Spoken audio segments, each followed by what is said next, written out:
Hey, good morning, Lakeside. We are in part 2 of a series for Advent called Interrupting Christmas. I'm Mark, if we haven't met yet. And I want to speak to our online community just first, quick, before we even get into it. Last week we had the freezing rain, ice storm, all that, and a lot less people. And every once in a while, I'm aware that I said something, I was gonna say like dumb, but that usually happens every week. But every once in a while I say like something like beyond that. And so last week as we were introducing, I kind of threw out a joke and just kind of teasing a little bit. And just Sunday night, just kind of reflecting as I got home, I'm like, that was offside. And just the kind of the bantering about like, oh, you could have made it if you're watching online. I just want to just pause for a second and apologize genuinely, because I know that the reality is, as many of you made some really hard decisions, whether you chose to drive here or to stay home, and it wasn't for me to joke about that and to make light of that. We take your safety very seriously here at Lakeside, and so just want you to welcome you to this family and let you know that wasn't reflective of my views or Lakeside's views, and I just wanted to take a moment and genuinely apologize. And so glad you're here, whether in the building today or online, to continue on our journey. And you know, it was really neat. Last week, I was chatting with Kim, and she's like, we have a ton of cancellations. I was like, do you want to just bring all the kids in? Like, we'll have like, I don't know, I'll tell more jokes or whatever, right? And she's like, no, like, I think this is gonna work. And it was neat to hear after how God even used that ice storm in our kids program. She said there was literally some rooms where we had a 1-to-1 ratio with the kids. And she said it was God's providence that it seemed like so many of those kids were kind of the quieter kids that so often don't come out of their shell in a bigger room. And they just came alive that day. So God works through all of it. We're so glad you're here and excited to continue on the journey. You good with that? So part 2, let me give you a quick wrap up or a summary in case you weren't here last week. Series called Interrupting Christmas, which sounds either really welcome or really offensive. It's like, don't mess with my Christmas plans, or please do. Wake me up on the 26th. I got to get out of it. But the whole premise is that often we're kind of in the midst of the crazy of Christmas, and we're constantly like, oh yeah, and don't forget, like, Jesus is the reason for the season. Okay, I have to remember to fit that in there somewhere in all the midst of it. And it's just this reminder of we don't fit him in. That he is constantly pursuing us. He is constantly, you see it all throughout the narrative of Scripture, interrupting people in the midst of their chaos and busyness, and even, as we're gonna discover today, the midst of their running away from him. And that is God's nature. And so the thing that we've just felt like as a leadership and as a church that we just wanted to journey for the next 4 weeks is actually pausing enough to just experience his interruptions. That not one more to-do list or anything like that, just one more moment to just be still and realize that in the midst of the crazy, in the midst of all the things going on, God is continuously pursuing us. And I let you know last week, Robin Elliott, one of our new pastors, she's been actually writing these prayers that we kind of put out on social. So if you go on social media, you'll find them. And there's just these like 1-minute videos that just have this like 2-sentence prayer that you can just pray in the morning, and another one for the evening, just to kind of open your heart and make yourself aware. And I said last week, this prayer isn't going to change God's mind and all of a sudden he's going to start pursuing you. It's just this prayer is going to open you up and become more aware that he is constantly pursuing you. And so I just thought, let me just read you this week's prayer. This week, Robin wrote another one for us. And so this is how it starts. It always just has a little like intro. And so I'll read it. Today's a new day. And regardless of what you face today, God wants to meet you in the midst of it. We're totally going to cover that today in our message. And then here's the prayer. And I just want to give you a moment after I read it to just pray it silently. God, I pray, God, I pray that as I move through this day, I'd be aware of your presence. May I recognize your interruptions and welcome them. Would you take a moment, if that reflects your heart cry, just pray that silently in your seat. I'll just give you a minute.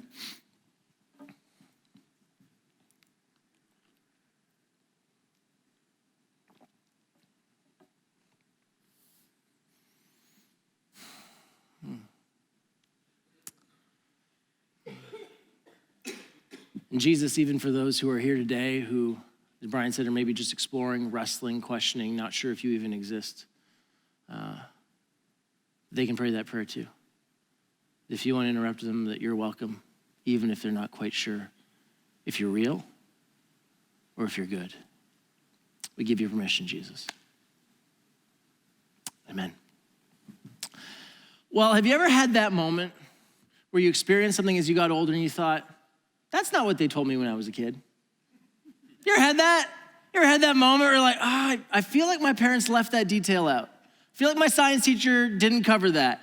I feel like my Sunday school teacher skipped that part. Like, I'm continuously aware of that now that I read my kids' Bible stories at night, and I'm like, I feel like they skipped over a part, or they changed a part, or they left a part out. Like, it's like, there's just so much more when I read the Bible that I'm like, it's not how I remember it as a child, but it's really in there, and it's kind of like in your face, not totally comfortable. You ever had that moment?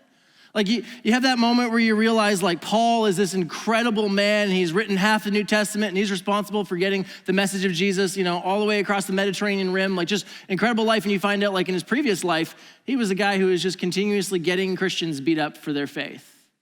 And now many people refer to him as a saint. Maybe some of you are, you know someone who's about to become a parent, or you're about to become a parent, or you just became a parent, or they just became a parent, and you kind of walk into the nursery and they have these pictures of like Noah's Ark on the wall. All these cute little animals and everything's so happy. And then you like read the story of Noah's Ark, you're like, that's not the happiest story. Like everybody dies, like they all drown. Like it's not a great way to go. And they all just die, like one family makes it. That's terrible news. And then like all the animals, all the cute animals, like those are the ones that lived. Ask them about their cousins. Some of you are like, we gotta repaint the nursery. Right? Like you ever have that moment, you're like, this isn't how I remember it. And it's awesome because there's this book in the Bible called Hebrews, and it's in the New Testament, and it has this like chapter 11, it's like the all-star section where it kind of calls out people in the Bible who did incredible things, who had big faith. And it just has this list of all these people, and you're like, yeah, they were awesome, and they trusted God, and they had all this big faith. And then you get to some sections, you're like, how'd they make it into that section? And today, the story that we're covering is that one. It's by faith, Jacob, remember Jacob, okay? When he was dying, blessed each of Joseph's sons, worshiped as he leaned on the top of his staff. It's like, this guy had such great faith. Even at the end of his life, he's still worshiping God. I'm like, have you ever read the story of Jacob? Like really read the story of Jacob? Like in all the, because we're gonna do it today. And like, I don't know, like you might have some other words to describe him. Let's just keep it kosher and say he's a class A jerk. And he's yet in the faith section, the Hebrews section, the all-star section. And part of me is like, how'd he make it?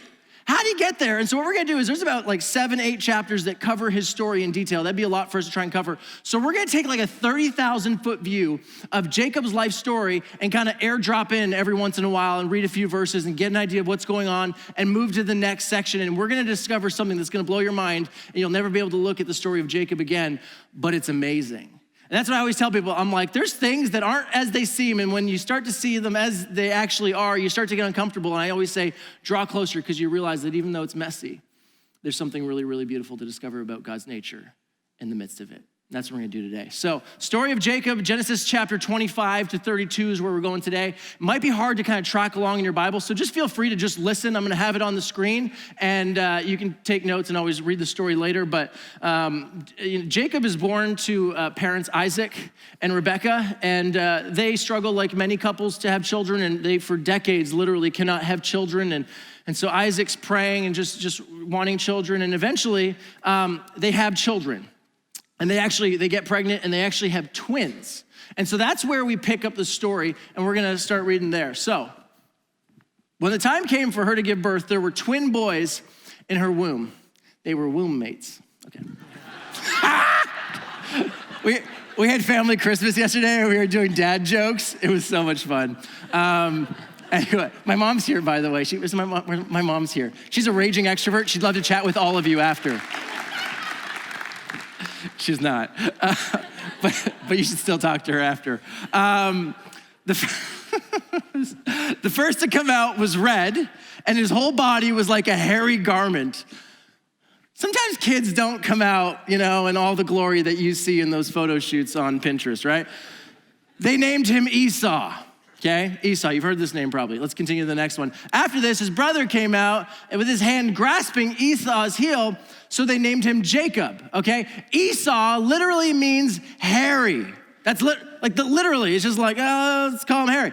Jacob has a whole bunch of different meanings. One of them is heel grabber. It's like for the rest of your life, you're gonna remember that you were 3 minutes late. Isn't that how twins roll, right? It's like, how old, like who's older? It's like, we're twins. The older one, no, we're not twins. I was 3 minutes before, right? Like his name literally means heel grabber, deceiver, and supplanter, or maybe a better word that we use more often is shyster, okay? It's like, thanks, Mom. Thanks, Dad. Like there's power in a name, and I don't think these ones were very powerful, but that's kind of where they go with the story, okay? And then it continues, gives us a little bit of their background. The boys grew up Esau became a skillful hunter, a man of the open country, while Jacob was content to stay home among the tents, okay? Esau shopped at Bass Pro, Jacob sat in his tent and had a Pinterest board on how to organize it, okay? They're just very different. Some of you have kids, you're like, they grew up in the same home. I don't understand how they're so different. It was the same thousands of years ago, okay? And so anyways, this is the story that's kind of developing, and then we discover something about the parenting situation going on. And so we cover that in verse 28. Isaac, that's the father, who had a taste for wild game, loved Esau. He loved to go Bass Pro with his son, right? He's just like, that's who he was drawn to. But Rebekah loved Jacob. Notice the fact that the story starts off and the parents are playing favorites. That's important. We'll talk about that in a few minutes, okay? So we fast forward a little bit and we discover as they get older, Esau's out in the field and he's hunting, and his brother Jacob is cooking away. Some people say it was probably like a camp where he was cooking, take care of all the people. And his brother comes in and he asks Jacob, he says, once when Jacob was cooking some stew, we learned that later it's like a lentil stew, or you might call it dal or papu, depending on your background, right? But anyways, Esau came in from the open country, famished, starving, hungry. He said to Jacob, quick, let me have some of that red stew. I'm famished, okay? Heel grabber, deceiver, shyster. Look what he says. I love this. He continues. Jacob replied, first sell me your birthright. Birthright was, if you're a firstborn child, you get twice the inheritance. 2 kids, you get 66%. Your younger sibling gets 33. 12 kids, it's actually split into 13 parts. You get 2 parts, the rest, right? So the less number of kids, the bigger the gap was, okay? Especially if you lost the race by 3 minutes, there's a little bit of tension there, okay? He's like, sell me your birthright, like for a bowl of soup, imagine. And Esau, a little dramatic, I'm about to die, okay? What's good? What good is my inheritance if I'm about to die? What good is the birthright to me? And then Jacob's like, swear to me first. I need it in writing, and then you can have the doll. So he swore an oath to him, selling his birthright to Jacob. And immediately you start to realize, like, this is getting dysfunctional. And you're starting to see the jerk tendencies of Jacob, taking advantage of his hungry brother. And yet in the midst of it, when you fast forward to the story, God actually comes to their father Isaac in a dream and speaks to him in the midst of all this family drama that's going on. And so I want to fast forward there, chapter 26, verse 3. Stay in this land for a while, God speaking to his father, and I will be with you and will bless you. For to you and your descendants, I will give all these lands and will confirm the oath I swore to your father Abraham. He's like, there's a promise I made even before you, and I'm keeping it. And he continues, I'll make your descendants as numerous as the stars in the sky and will give them all these lands. And through your offspring, all the nations on the earth will be blessed. Now, if you're the dad and your kids just had an argument over their inheritance and a bowl of soup got in the midst of it, and it's like this tension, and someone comes to you and says, by the way, the world is gonna be blessed through the generations that come after you, you're starting to think, have you met my sons? Have you met them? They're really messed up, and yet God, in the midst of that, speaks a promise to say, I'm doing something you honestly cannot imagine. You could pick the top 10 people that you think I would do this through, and I'm telling you they're not on this list. It's through your sons. It's through your family.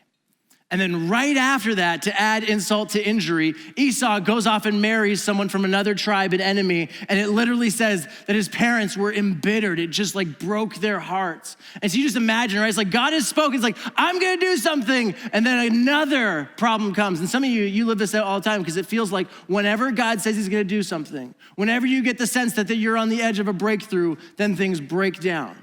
We talk about this all the time, and you just continue to push forward because God will go through in the midst of all the chaos. And so then later in the story, we fast forward to chapter 27, and now the father's getting really old. And so he wants to kind of give that final blessing for the firstborn child, not the birthright, not the inheritance. He actually wants to speak a blessing over the oldest child. And it was a practice of the fathers to speak life over their children. And so he calls Esau in. He's like, hey, I want you to go out and hunt some game. I want you to bring it back and cook it, and then I'm going to bless you. And Esau's like, no problem. And he goes off hunting. And the mom, because remember, they play favorites, overhears this. And she's like, come here, Jacob. And she's like, here's what we're going to do. We're going to steal the blessing, Okay, so I'm gonna cook up a goat, and it's like, but like he asked for venison, right? Like he asked for game, like, but it's like, no, I'm gonna cook up a goat. Don't worry about it. I know how to cook it. It'll be fine. And you just get ready. And he's like, but mom, like he's gonna hear my voice. He's gonna know that I'm not as hairy as him. She's like, just grab some like old goat skins with some hair on it. To which like, if you're thinking like this is never gonna work, yeah, welcome to the club, right? It's like this is not good. And then he like puts on the clothes and he goes in, and we're gonna pick up the story here, okay? He says this, he went to his father and said, my father. Yes, my son, he answered. Who is it? Because immediately he's like, I don't recognize you. Jacob said to his father, because remember, I don't know if I covered this, his father had gone blind, couldn't see. He said to his father, I am Esau, your firstborn. He lies to him. I have done as you told me. Please sit up and eat some of my game so that you may give me your blessing.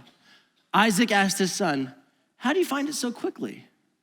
He starts to get skeptical. He's like, I asked you to go on a hunt. All of a sudden, you have the food already prepared? And he kind of digs in a little bit deeper, and he's like, come here, and your voice sounds like my other son, but oh no, you do feel like him, and oh yeah, you smell like him, because he was also wearing his brother's clothes, and I guess it had a certain odor to it. Mountain men usually have that. People who shop at Bass Pro usually have that, right? So, no judgment. Just reality, okay. And so eventually he's like, no, it's me. And so, and then he's like, well, how did you get it so quickly? And then I love this. He says, the Lord God gave me success, he replied. Okay, there's a whole new low. It's like, not only am I lying to you, I'm blaming it on God. You ever had that? You ever had a low moment like that where you're like, you're sinning your brains out and you're praying to God, like, please don't let me get caught. Please don't let me get caught, right? It's like, this is a whole new low, right? Like, this is exactly where he is. It's like, no, God help me. It's like you're lying and you're blaming it on God. This is bad, okay? So then the story continues. It says, so Father, please sit up, eat some of my game so that you may give me your blessing. And the story continues on, and he says this. His father asks him, who are you? I'm your son, he answered, your firstborn, Esau. And he continues. Oh, sorry, go back. Oh, sorry, go back. Back one. I screwed up. This is what happens when you're trying to go 30,000-foot view and you don't go through it verse by verse. So anyways, so he has that, receives the blessing from his dad, and it literally says he narrowly escaped before his brothers showed up with the next meal, okay?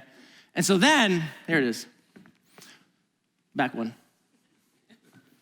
This is Esau speaking. Okay, because okay, good, here we go. My father, Esau speaking, please sit up and eat some of my game so that you may give me your blessing. And his dad's like, I just ate, right? Like, what's going on here? And he continues. His father, Isaac, asked him, who are you?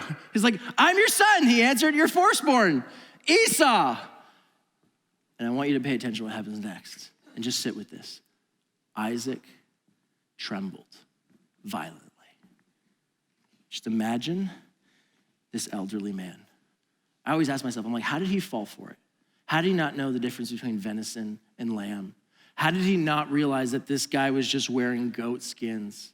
In fact, when you're blind, when you lose a sense, your other senses are heightened. You know what it tells me? It tells me that he was a frail, elderly man whose many senses were going, and he was easily vulnerable, easily tricked. And in this moment, he realizes that he has been tricked and something devastating has happened. This is elder abuse on a whole other level, and he is just shaking and trembling violently. That this is bad. And this is Jacob's mode of operation.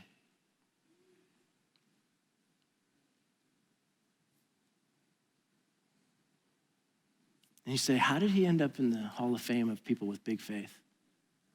How did he get there? And so when his dad breaks the news, he's like, I've already given my blessing, and I can't give it to you as well. And Esau gets so angry. This is his response. He says, Esau held a grudge against Jacob because of the blessing his father had given him. He said to himself, the days of mourning for my father are near. He's almost dead. Then I will kill my brother Jacob. Talk about family dysfunction. I'm so angry, I'm going to murder my brother. And then Jacob's mom comes in and she's like, I think it's best you leave town till your brother forgets. Ends up being about 20 years, and even then his brother does not forget. But it's like, you should probably just, head out for a little bit because this is really bad. And then as he's on the run, kind of fast forward through the story, and he has this incredible dream. Jacob does. Okay, he has this incredible dream. If you know the story, it's where we get the word Bethel from. It's the place where he encountered God, and so he names that place Bethel. We use that word all the time now in culture, right? And if you don't know the story, and I'm telling you this story, you've never heard the ending, you expect God to confront him in the midst of this desert and be like, seriously? Seriously? Seriously? And yet that's not what happens. That God continues to speak the promise, even in the midst of all this mess. And that's where we pick up the story. Your descendants will be like the dust of the earth, similar to the stars. Just like he's like, you won't be able to count them. There'll be so much. You'll be spread out to the west and to the east, to the north and to the south. And he continues, all peoples on earth will be blessed through you and your offspring. It's like, how is that God's response in the midst of everything that he's done?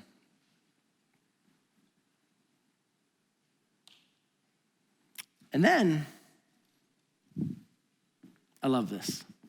God continues, I'm with you and will watch over you wherever you go, and I will bring you back to this land. I will not leave you until I have done what I have promised you. It's like in the midst of everything bad that Jacob has done, God continues to move towards him with love and with care and with promise. And then Jacob, in classic Jacob fashion, this is his response to God. Then Jacob made a vow saying, if God will be with me and will watch over me on this journey I am taking and will give me food to eat and clothes to wear. He's like, that's nice, God. And if you're willing to watch over me and to care for me, just to qualify, because I'm not sure I trust you, God, so let me just put some stipulations in because I'm a deceiver and I like to negotiate and make sure everything's working out in my favor. So God, if you will do all these things for me, he continues, so that I return safely. He's like, also keep me safe in all this to my father's household, then the Lord will be my God. It's like God comes in this incredible graciousness towards him, and Jacob's like, okay, well, let me make you a deal, okay? I just want to make sure that you kind of like with his brother. He's like, can I get this in writing? He's like, God, let me make the deal, okay? And if you do all this, I'll give you 1/10 of whatever you give me. It's like, seriously? Seriously?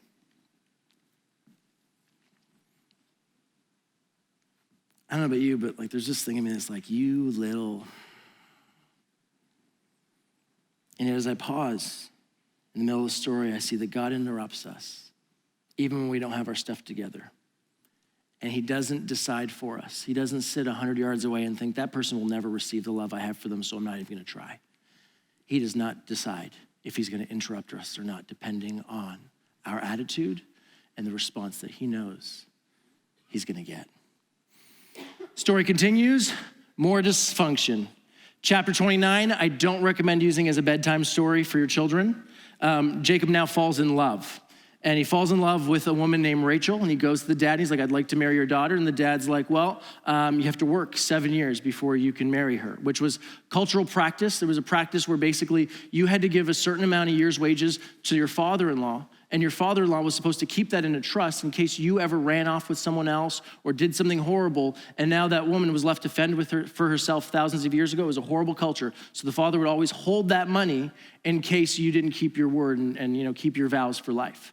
The interesting thing was, culturally, you were supposed to do that for 4 years. And this man's like, it's gonna cost you 7. All of a sudden, Jacob is face to face with someone who's as much of a shyster as he is. And yet it says, Jacob was so in love, he's like, no problem, 7 years, no problem. And it says he even served the 7 years for his future father-in-law. And he's like, it felt like just a few days because he was just so in love. And then it gets messy. Want to just go to the next one? Then Jacob said to Laban, Laban's his father-in-law, this is after 7 years of work, give me my wife. My time is completed and I want to make love to her. People say, I do everything the Bible tells me to do. I do everything in the Bible. I'm like, there's some things in the Bible you should never do. There's some people that just lack tact. It just records what people are doing, and some of it's really messy, and Jacob just comes and he's like, my time's come. I'm ready. Give it to me. All right, so anyways, father does it. They have this big wedding, and we read that story right now. So then Jacob, the next verse. So Laban brought together all the people of the place, gave a feast, but when evening came, he took his daughter Leah, not Rachel, the one that Jacob had fallen in love with, but Leah, and brought her to Jacob, and Jacob made love to her. And people are like, how does this happen? And like all historians have been like, well, there was a veil in the wedding, so often you didn't see who was behind the veil till after, and it was dark and there was no light. Often there was a little bit of alcohol flowing as well, so your senses weren't totally, right? It's like, so totally possible. So the father comes in and basically, changes the game. And so then in the morning came, there was Leah. And it's like, well, that's awkward. And it's like, haven't we seen this before? Hasn't Jacob already experienced someone pretending to be somebody else to get something from someone? It's interesting how it repeats itself, but it does. And yet, you know what I notice? Jacob doesn't get a dream in this moment from God saying, how you like a taste of your own medicine? This is people doing this. This isn't God. And yet it continues. So Jacob said to Laban, what is this you've done to me? I served you for Rachel, didn't I? Why have you deceived me? And Laban's like, you got me. Okay, sorry, but it's gonna cost you another 7 years because I can't give my younger daughter before my older daughter. And it actually describes that she was less desirable. There's all different descriptions of that, but he's like, so I had to marry her off first, so you could actually have both, but it's gonna cost you another 7 years. It's like 7 more years? That wasn't part of it. It's like, it's gonna cost you 7 more years, but you know what? As of next week, you can start sleeping with both of them. It's like a layaway plan, right? It's like, remember, you just want to pause and be like, this is in the Bible? Oh, it's in the Bible. Remember, the scriptures reporting something and condoning it are two totally different things. This is just reminding us that people are really, really messed up, okay? It's like, okay, horrible layaway plan, it gets really messy. And then it just continues, because then read this. Jacob made love to Rachel also, and his love was for Rachel was greater than his love for Leah. Favoritism. We've seen that theme before too. Scripture calls this generational sin. You want to understand a theology of generational sin? Just read this family's story. You see themes over and over and over again. And this is true in our lives as well. We continuously have generational sin where we see things from our parents' lines and our grandparents' lines. And if we don't give every part of our lives over to Jesus, we just continue to live in response to the generational lines. And so immediately we start to see these themes come out over and over and over again. Okay, so now their married life is crazy, and then babies start coming. Leah, the undesirable wife, the least liked wife, starts having babies, and Rachel doesn't. So now there's sibling rivalry, which we've seen before as well in the story. Then Rachel, the desired wife, starts arguing with Jacob, and she's like, come on, why are you giving her babies and not me? And he's like, it's not up to me. Take it up with God. Literally, just blame God for this one. It has nothing to do with me. And so then she's like, fine. And she comes up with this new plan. Some of you know the story, okay? This is just so messed up. She's like, take my servant. And then, she can carry the baby. And then it'll be my baby. It'll be our baby, but she'll be the one to carry it. So go into her is literally what it says in the Bible. To which, you just pause about that and think about that for a second. It's like, imagine just telling your house servant is like, make sure you dust the shelves, Swiffer the floors, and then, get with my husband and make sure that you get knocked up because then you're going to carry my baby, right? It's like, this is so twisted. This is in the Bible? Yes, it is. And then this is my favorite part of the whole story, okay? This is literally, okay? Then Rachel said, God has vindicated me. He has listened to my plea and given me a son. Because of this, she named him Dan. And I'm like, God listened to you? You're blaming this on God? This has nothing to do with God. This is your plan. You took your life in your own hands and you made this happen. Right? This is like when people say oh man, it was so good. The government didn't charge me any extra on my taxes. Thank you, Jesus. It's like, no. You lied on your taxes. That's why you didn't get charged. It's like, this has nothing to do with God. God's up in heaven don't bring me into this. It wasn't my idea for the Swiffering sleeping with your husband thing. That wasn't me. There are so many times, I'm just telling you this, I have to warn you. There are so many times that things in the Bible, just stay with me, are accredited to God that are not God. They are people's views of God. This is her saying, God gave this to me. In fact, through the rest of the story, it says and then God opened her womb and closed her womb and then opened her womb and closed her womb. I'm like, they're like pop-up shops. I'm like, is this God just flip a coin? Okay, open that one. Close that. It's like, is that actually what's happening? Or does God let his children tell his story? And this is how people are perceiving it. Leah, when she first got pregnant, was like, this is God looking on me with favor, and now my husband's gonna love me. That was her interpretation. That's what the scriptures say. Is her husband never loved her. Never. Even though she carried the children first. That was her interpretation of what was happening. Remember that as you read the scriptures. Understand them in their narratives and their stories. It's so important. Others who read them and we're like, is God really like this? Is he really up in heaven just flipping coins and just making decisions that make, like, is that really what's happening in the story? It's like, God's like, don't give me credit for that.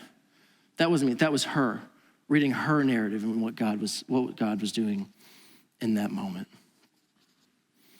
Then the story continues. It's like, can you get any more dysfunction? Oh yeah. So Leah, now she has a son that's getting older. His name's Reuben. Reuben's out gardening, and he's plucking mandrakes. Anybody ever had mandrakes?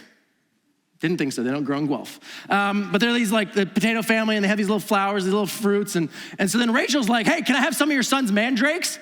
And you can tell when things are boiling. Some of you are going to have this in a few weeks at family gatherings where it's like, pass the plate. Ah! It's like, oh, that's been boiling for a while. It's like, you take my man, then you want my kid's mandrakes? Seriously? It's like, I just wanted a snack, but fine. How about you give me the mandrakes and you can sleep with him tonight? How's that sound? It's like, deal.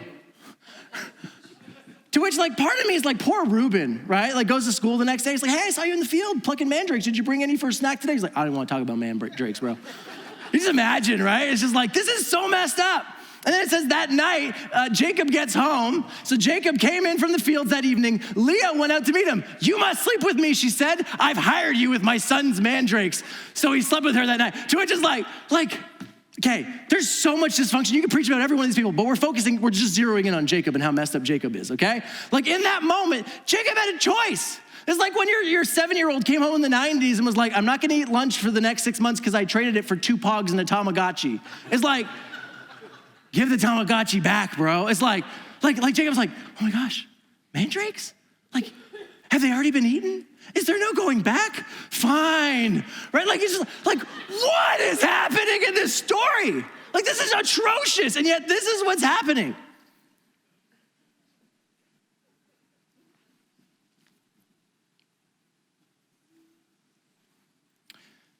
And the dysfunction continues. He rips off his father-in-law, has some really sketchy business practices. You can read about that. And then eventually decides to run away in the middle of the night with his wives and his children. And eventually, he gets caught by his father-in-law.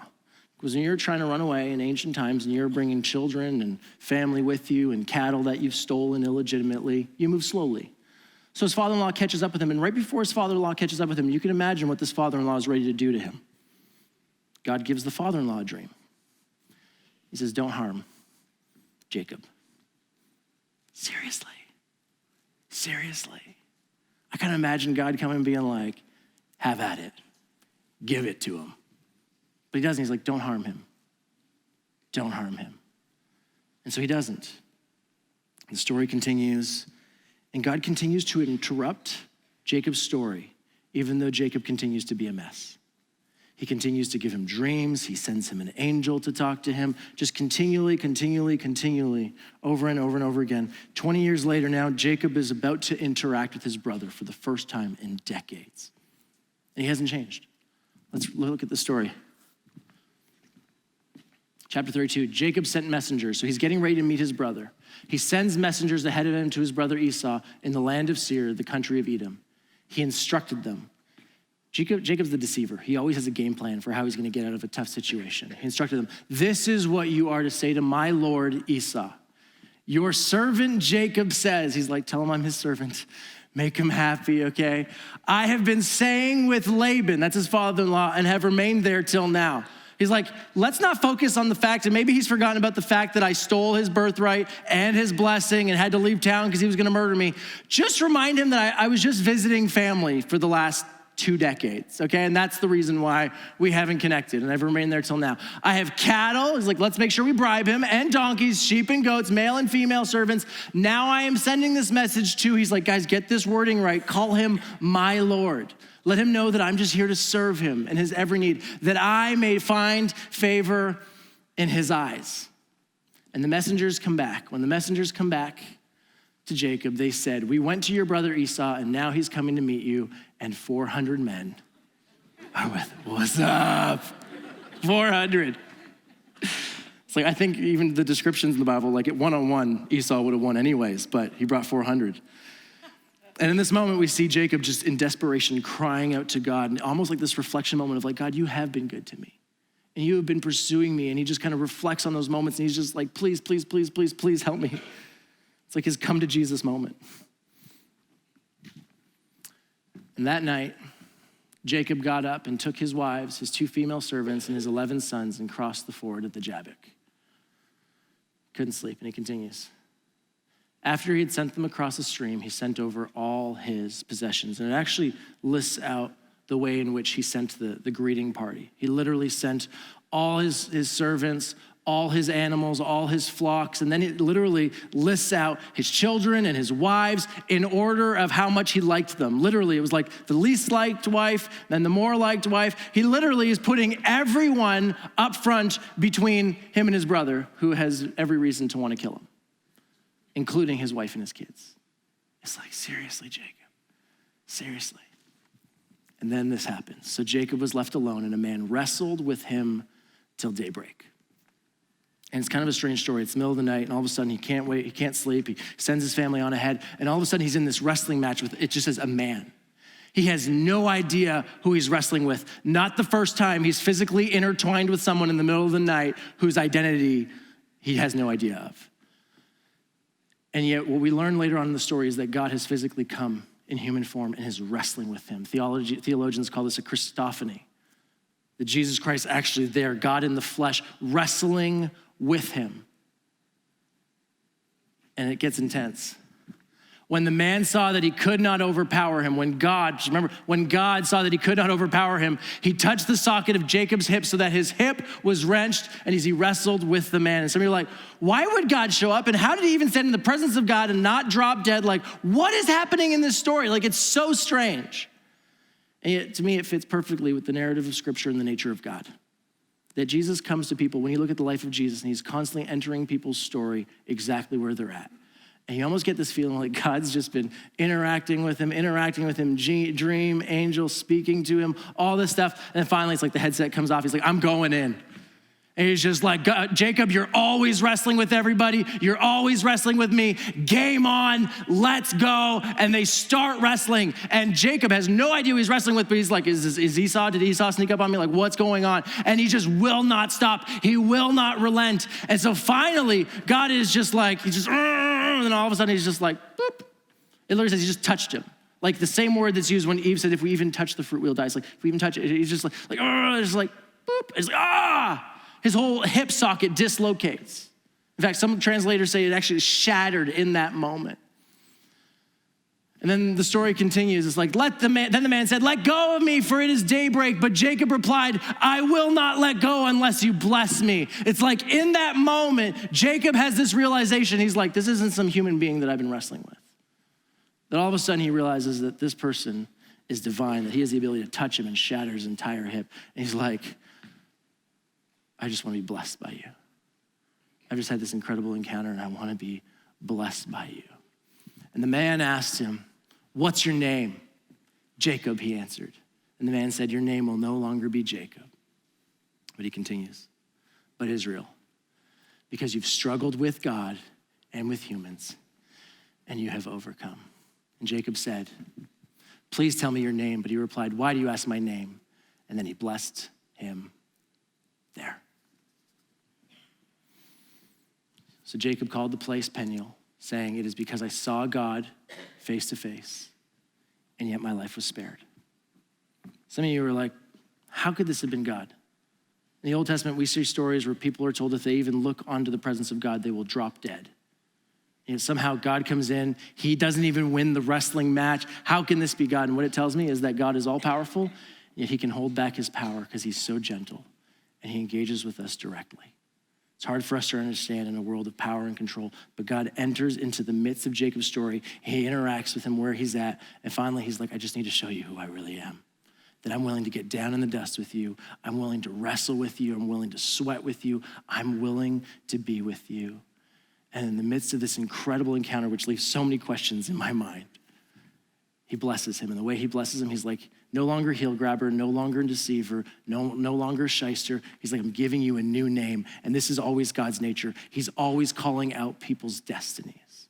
The New Testament, it's like you are ambassadors, you are saints, you are children of the Most High God. You were blameless in my sight. He's constantly calling out prophetic destinies over his children.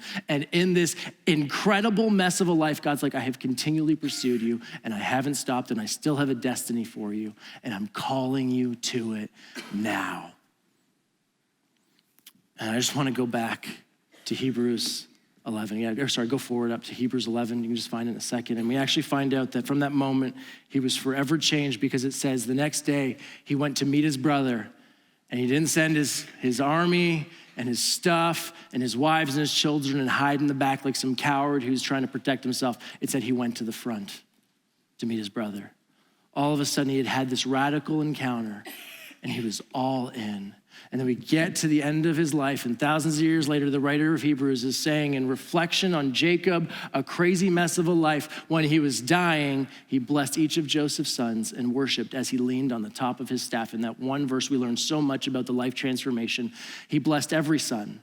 All of a sudden, he broke generational sin that was always picking favorites. He's like, I bless every single child. I will not live in response to my old way of life. I'm living in response to a radical God who pursues every single individual. He's like, so Jacob was never the same again. And it says that he worshiped as he was leaning on his staff. You know what that tells me? It's been decades since God broke his hip, hasn't healed him. And the old Jacob would have said, if you heal me, then I'll serve you. And now Jacob's leaning on his staff because he can't stand straight on his own. And he's like, I will worship you. Whether you heal me or not, I've experienced your love. I've experienced your radical grace. Here's where I want to land this. I'm going to call the band up to sing this last song. God pursues us in the midst of our chaos. Trifina leaned over last week after I finished preaching, before I came up to the benediction. She said, I just get this sense like, you're right, it is his nature to pursue us, but there's just this sense in this room like, but you don't know, and you don't understand, not even about the past, but even the things now that I'm still struggling with. If you get nothing else from this story, you need to know that God was continually interrupting Jacob, even though Jacob was continually in a mess and continually planning on continue in his mess. That God is continually interrupting our story, wanting to get on our radar, irrelevant of what is happening in our life, irrelevant of what we're doing, even with our tit for tat religion. It's like, and if you do this, then I will worship you, God. He's like, I'm still engaging with you.